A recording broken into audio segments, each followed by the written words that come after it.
أعوذ بالله من الشيطان الرجيم بسم الله الرحمن الرحيم وبه نستعين صلى الله على سيدنا محمد وعلى آله الطيبين الطاهرين اللهم صل على محمد وعلى محمد.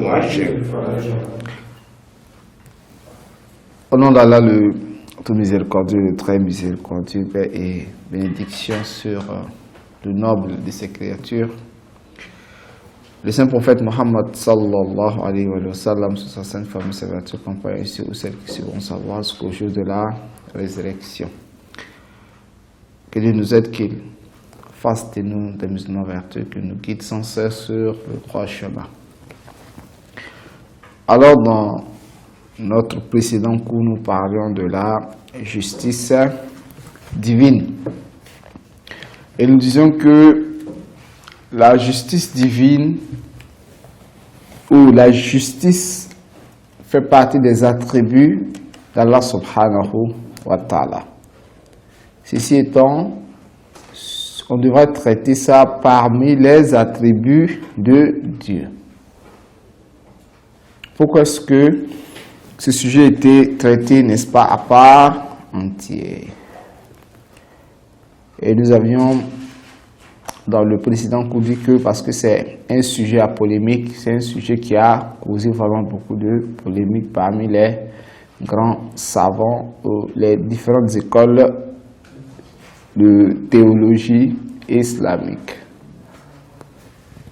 Les Ash'arites, qui est la majeure partie des musulmans sunnites, parce que les musulmans sunnites, la quasi-totalité sont Ash'arites, eux sont d'avis que la justice de Dieu est déterminée par lui-même. C'est-à-dire, quel qu'en soit ce qu'Allah subhanahu wa ta'ala fera, c'est cette chose-là qu'on dirait que c'est en fait la pure justice. Donc on ne peut pas dire à Dieu, pourquoi est-ce que tu as fait ceci, pourquoi est-ce que tu as fait cela. Et il y a deux autres groupes dont les chiites, eux, les mu'tazilites. Les mu'tazilites également, c'est en fait une minorité parmi les sunnites. Ceux-ci sont de même avis que les chiites en disant que oui,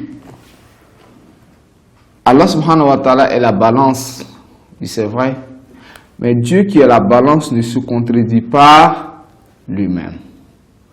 Il ne peut pas dire que promettre les gens le paradis s'ils font du bien et leur promettre l'enfer s'ils font le mal, et le jour de la résurrection se contredire lui-même. Pourquoi? Parce qu'il y a la sagesse qui est là.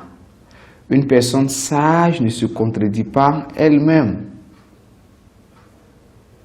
Imaginez-vous que dans une société, une personne, un prédicateur, que tout le monde estime de bonne moralité, vient nous dire de ne pas faire des actes abominatoires. Alors qu'on le constate lui-même en train de se contredire. Alors qu'est-ce que nous dirons de lui? Que tu es un menteur. Tu n'es pas juste.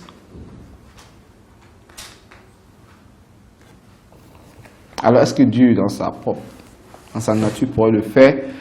La majorité des chiites disent non, et les mu'tazilites, les ash'arites, et ils disent qu'il n'y a pas de problème. Dans ce livre qu'on appelle Initiation au dogme islamique de Sayyid Mujtaba Moussaoui Laré, qu'Allah subhanahu wa ta'ala ait de son âme, il dit ceci.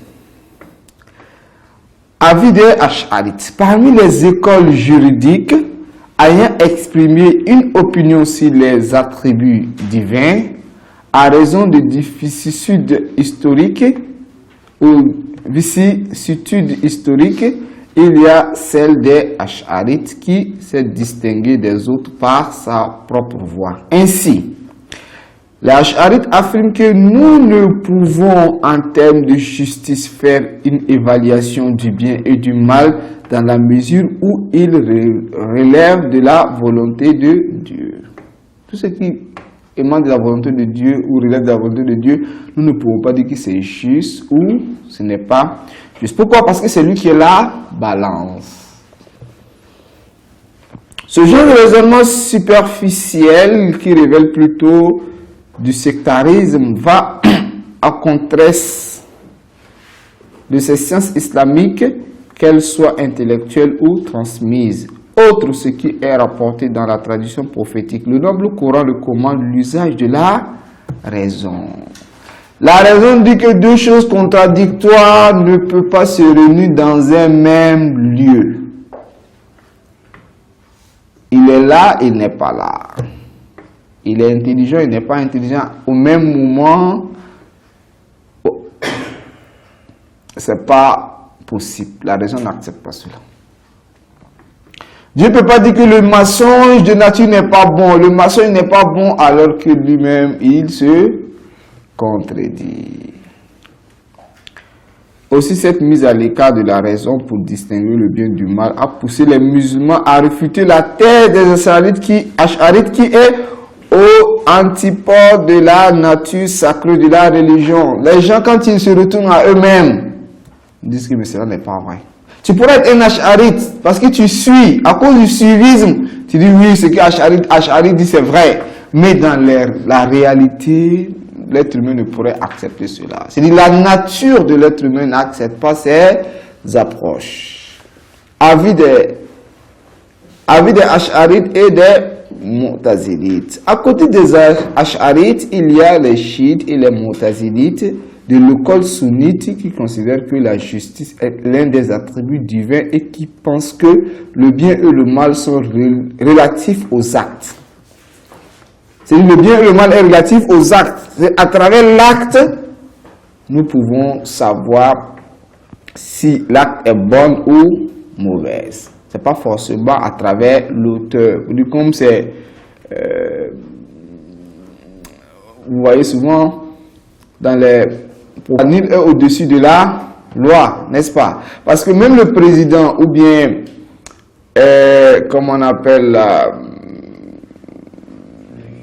les juges, ceux-là même qui vont s'asseoir pour voter, n'est-ce pas, ces différentes lois. Une fois que les lois sont votées, ça s'applique à tout le monde. Ça s'applique à tout le monde. Alors, lorsqu'Allah subhanahu wa ta'ala vient, il nous parle, n'est-ce pas, d'une réalité, et lui-même contredit, à ce moment, nous, on le taxera de, comment dirais-je, d'injustice. Le bien et le mal sont relatifs aux actes. La raison humaine peut distinguer le bien du mal. C'est Allah qui ordonne de faire le bien et de s'abstenir de faire du mal. Comment donc agirait-il à l'encontre de ce qu'il a ordonné?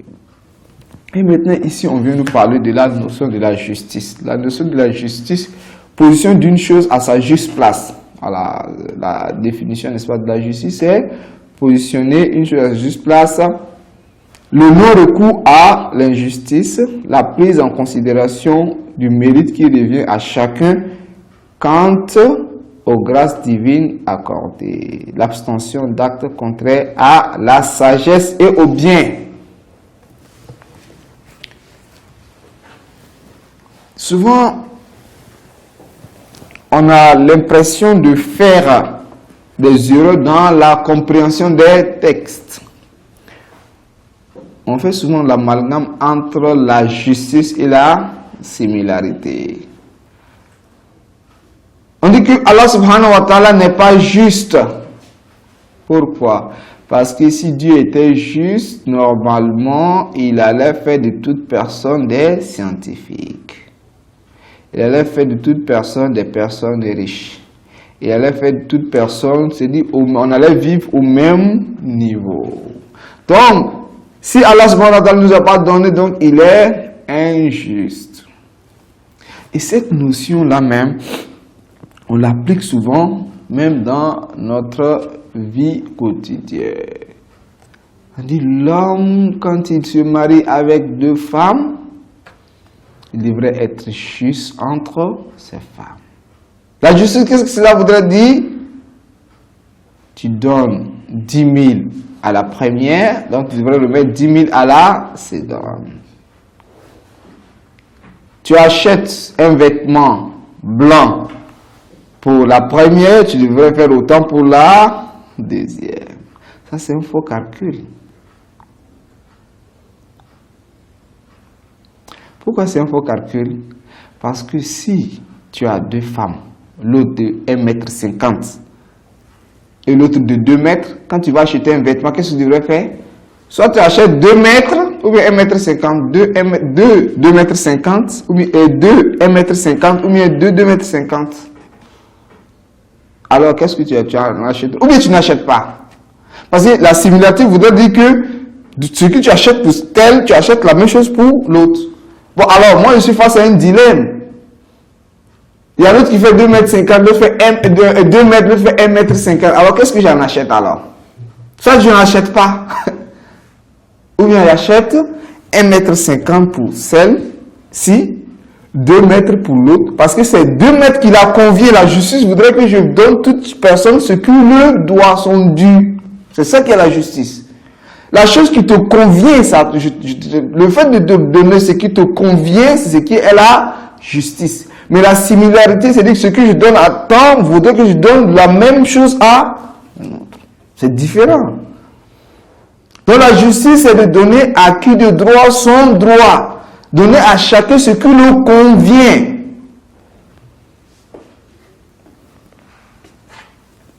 Si une personne a 2 femmes, parce que ce sont souvent des sujets que... parce qu'on parle souvent de la justice. Parce que la justice est souvent mal comprise là-bas. L'autre, elle est étudiante, elle va à l'école. L'autre, elle ne va pas à l'école. Et on me dit, l'autre, sa scolarité, c'est 1 million. Et l'autre, elle à la maison ne fait rien. On dit, bon, si tu payes 1 million pour la scolarité de l'autre, donc il faut faire quoi? Il faut donner 1 million à l'autre également. C'est cela? Ok, il n'y a pas de problème. Si une d'entre elles est malade et elle est hospitalisée, qu'on a besoin d'1 million pour remédier, n'est-ce pas, sa maladie. Donc, on devrait donner aussi 2 millions, 1 million aussi à l'autre. Ça, c'est un faux calcul. L'islam n'a jamais dit que quand tout ce que tu donnes à une telle, il faut donner de la même manière à une autre. C'est pas possible. Vous voyez. Donc, on fait souvent l'amalgame entre la similarité et la justice. La justice voudrait qu'on donne toute chose, comme on appelle, à chacun son dû. Donner à tout chacun ce qui lui revient de droit. En fonction de sa capacité et d'espace de ses... Même l'amour. Il faut aimer tes enfants de la même manière. Mais l'enfant qui respecte bien son père, qui est bienfaiteur à l'égard de son père, est-ce que celui-ci pourrait l'aimer de la même manière que de la manière il aime l'autre? Jamais. On dit Dieu est amour. Il aime tout le monde au même point d'égalité parce que ce sont sa créature. Parce qu'il n'a pas, Dieu n'a pas créé. Tant que si nous ne l'avons pas aimé, il n'allait pas nous créer. Parce que le fait même que Dieu nous crée, c'est parce qu'il nous aime. Donc le principe de la création voudrait qu'il nous aime, donc il est amour. Au-delà de cela, toute personne qui s'approche plus de Dieu, Dieu va plus l'aimer. Donc il n'y a pas quelqu'un sur terre que Dieu n'aime pas. Tu ne l'allais pas te créer. Tu n'as rien fait pour mériter cela aussi, c'est la volonté de Dieu. Mais pour pouvoir préserver cet amour, dépend de toi-même. Donc voilà en fait comment est-ce que cela a été défini ici. Maintenant revenons à notre livre qui est en fait les croyances des imamites. Le livre les croyances, n'est-ce pas, des imamites, la justice divine, page 78. À la page 78, il est dit ceci. Notre croyance concernant la justice divine. Nous croyons, à chaque fois quand on dit ici nous, c'est les chiites. C'est nous, chiites, imamites, diodocimens. Comment? Non, dans le livre, dans ce livre. Parce qu'on dit quoi? Les croyances des imamites. Les croyances des imamites. Donc ici, nous, ça veut dire quoi? Les imamites, les chiites. Nous croyons que l'un des attributs positifs de Dieu est le fait qu'il est juste. Il n'est injuste envers personne. Il ne commet aucune oppression dans ses décisions. Il récompense ceux qui obéissent à ses commandements. Il punit ceux qui commettent des péchés. Il n'oblige pas ses serviteurs à faire ce qu'il n'est pas en leur pouvoir. C'est-à-dire obliger quelqu'un à faire ce qu'il ne peut pas. Là, Dieu n'oblige pas, n'impose pas quelque chose à quelqu'un au-delà de sa possibilité ou de sa compétence. Il ne les punit pas pour ce qu'il aurait commis. Nous croyons que Dieu ne néglige aucune bonne action, sauf si celle-ci cède la place à une meilleure. Dieu ne commet aucun acte incorrect parce qu'il a le pouvoir de les faire, de faire les bonnes choses et d'éviter les bonnes choses, et d'éviter les mauvaises choses. Il connaît parfaitement l'excellence des bonnes actions et les mauvais effets des mauvaises actions. Il ne peut être contraint d'abandonner les bonnes actions pour en commettre de mauvaises à leur place. L'accomplissement de bonnes actions ne lui cause aucun mal pour qu'il se soit forcé de les abandonner. Donc personne ne peut obliger Dieu. Il n'a pas éprouvé non plus le besoin de faire une mauvaise chose pour qu'il doive la faire. Il n'a pas éprouvé non plus le besoin de faire une mauvaise chose pour qu'il doive la faire.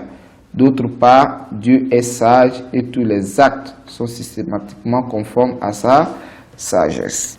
Et alors, si Dieu commettait une injustice ou mauvaise chose et il est trop éloigné d'un tel défaut, ce serait pour l'une des raisons suivantes.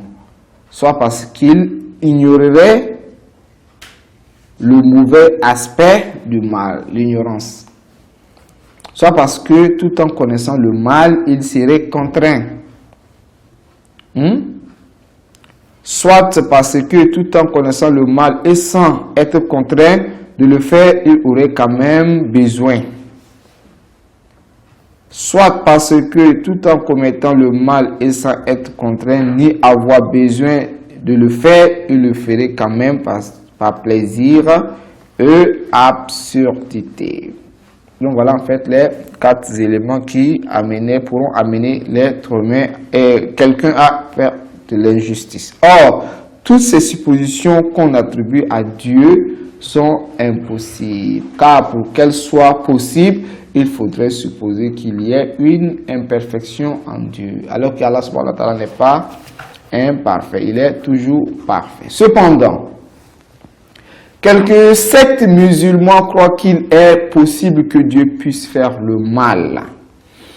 Mais sur cette partie ou sur ce passage, il faudrait qu'on soit un peu sincère quand on veut faire une approche de la vision du prochain.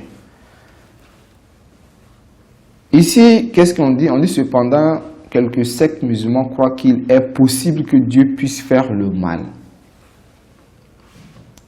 C'est en fait le résultat de leur action qui met en évidence cela. Ce n'est pas en fait leur conception directe de la chose. C'est pas leur conception directe de la chose qui dit que Dieu pourrait être comment injuste. Mais lorsque ceux-ci disent que Dieu est celui qui fait ce qu'il veut, et nul ne le demande pourquoi est-ce que tu as fait, c'est-à-dire à supposer que Dieu fasse telle ou telle chose, est-ce qu'on pourrait dire que c'est une injustice? Et ils disent non, parce qu'il est la balance.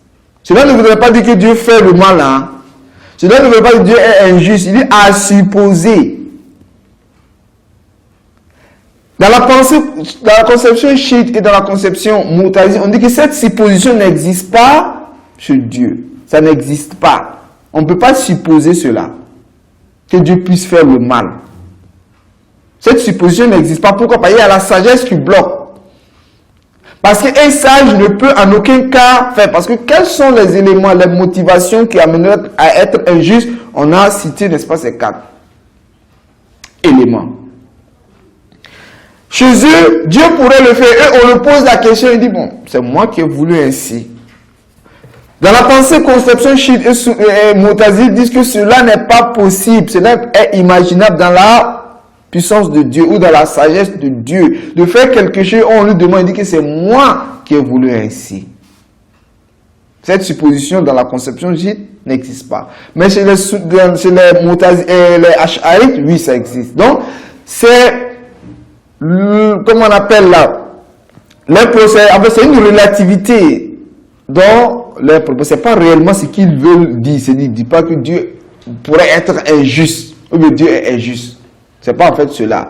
Il dit que, mais à supposer que Dieu fait ces actes-là, on n'appelle pas ça injustice. Nous disons que, à supposer que cela existe, cela se réalise, c'est une injustice. Mais Dieu ne le fait pas. Alors, il faudrait qu'on soit un peu franc et clair quand on veut faire, n'est-ce pas, une approche. Parce qu'on dirait que non, les Ash'arites disent que Dieu est injuste, Dieu pourrait mettre tel ou tel. Non, en fait, c'est pas cela. Mais, le résultat de leur action, lorsque tu dis que Dieu fait ce qu'il veut, c'est-à-dire il pourrait mettre un tel au paradis, quand bien même que celle-ci était malfaiteur, et un tel, le résultat c'est quoi? C'est une injustice. Tu appelles une personne neutre, tu dis voilà, quelqu'un qui est là le plus sage des sages, le plus juste des justes. Parce que quand on demande à un Ash'arite, qui est Dieu? Il dit c'est le plus juste des justes. Parce qu'il n'y a pas un être plus juste que Dieu. Il n'y a pas un être plus sage que Dieu. C'est ce qu'ils te diront. Maintenant, on appelle une personne neutre, qui n'est ni Ash'arite, ni chiite, ni Mutazilite, neutre.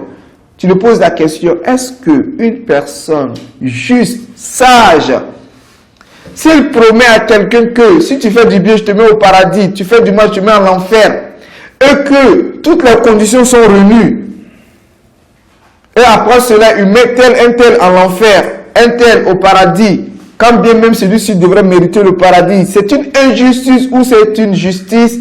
Cette personne neutre te dira c'est une injustice de promettre à quelqu'un le paradis et que celui-ci respecte les conditions et après le mettre à l'enfer.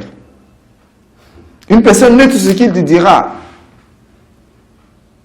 Vous voyez, une personne neutre. Donc, eux, c'est ce que nous pouvons ressortir, n'est-ce pas, de leurs propos. C'est le résultat final, n'est-ce pas, de leurs propos. Sinon, Dieu, dans le Saint-Coran, on parle de sa justice. Il parle de sa justice dans le Saint-Coran. Donc, cependant, quelques sectes musulmans croient qu'il est possible que Dieu puisse faire le mal. Elles professent que Dieu peut aussi bien punir les gens. Donc, tu vois, c'est le fait de... Dieu peut aussi bien punir les gens obéissants. Les gens obéissants quand vous voyez les pécheurs et les mêmes infidèles au paradis. Donc, c'est le résultat de ces propos-là qui mettent en évidence l'injustice de Dieu. Sinon, celles-ci ne disent pas que Allah subhanahu wa ta'ala est juste. Sinon que si réellement cette possibilité pourrait avoir lieu le jour de la résurrection, pourquoi on se fatigue pour faire le bien? Pourquoi on devrait faire le bien? Parce que moi je fais le bien, je ne sais pas, le jour de la résurrection, peut-être Dieu me mettra à l'enfer. Ou bien, parce que cela, ça n'a pas d'utilité de faire du bien. Parce que lorsque moi je fais le bien, et je sais que bon, le jour de la résurrection, je n'ai pas de certitude, je n'ai pas d'assurance. Parce que c'est cela, si cette possibilité existe, que le jour de la résurrection, Dieu puisse mettre les malfaiteurs au paradis et les bienfaiteurs à l'enfer, alors quelle est l'assurance de faire le bien? Qu'est-ce qui me rassure? C'est cela. Ce n'est même pas Dieu, même un prophète, parce que parmi les preuves de la nécessité d'un prophète, ou bien les preuves de la prophétie d'une personne, c'est en fait la certitude que nous avons face à cette personne. Est-ce que cette personne n'est pas une mauvaise ou une bonne personne? est-ce que cette personne a une bonne moralité? Il faudrait que moi j'ai une certitude. Qu'est-ce qui prouve que celui-ci n'est pas un menteur? Il faudrait que je puisse savoir, parce que c'est possible qu'il puisse mentir. Alors comment est-ce que je pourrais savoir que celui-ci ne ment pas? Dans son comportement, si réellement ce qu'il dit, si c'est vrai, lui-même serait la première personne à la mettre en application. Vous voyez? Donc, cette possibilité, il faudrait que nous puissions l'enlever même dans nos différents concepts. Parce que tant que cette conception existe, le musulman, tu n'as pas d'assurance en faisant le bien que tu auras le paradis. Donc, il y a quelque chose ici qu'il faut mettre en évidence. Est-ce que moi, en faisant le bien, que tout ce que je fais, est-ce que je suis sûr que mes actes pourront me faire entrer au paradis ou pas? C'est autre chose. Est-ce que réellement c'est mes actes? Ici, nous ne voulons pas dire que celui qui fait le bien et qui respecte toutes les conditions n'ira pas au paradis. Ce n'est pas ce que j'aimerais dire. Est-ce que l'être humain a cette capacité-là de respecter? Parce qu'il faut être infaillible pour pouvoir respecter à 100% les ordres de Dieu. Alors, c'est à cause de la miséricorde de Dieu que nous irons au paradis. Donc, acte plus miséricorde. Donc, il ne faudrait pas que nous, à chaque moment, on se focalise sur nos actes. Sinon, est-ce que nos actes, là, les actes, que ce soit notre prière, nos jeûnes, est-ce que cela respecte, n'est-ce pas, les normes que Allah subhanahu wa ta'ala demande? Effectivement que non. Voilà pourquoi dans un hadith, une personne vient poser la question au prophète de savoir, lorsque le prophète dit que sans la miséricorde de Dieu, personne ne pourrait avoir accès au paradis. Même toi, le prophète, celui-ci dit oui, même moi. Même lui. Donc, si le prophète a besoin de la miséricorde de Dieu pour avoir accès au paradis, à plus forte raison, nous autres.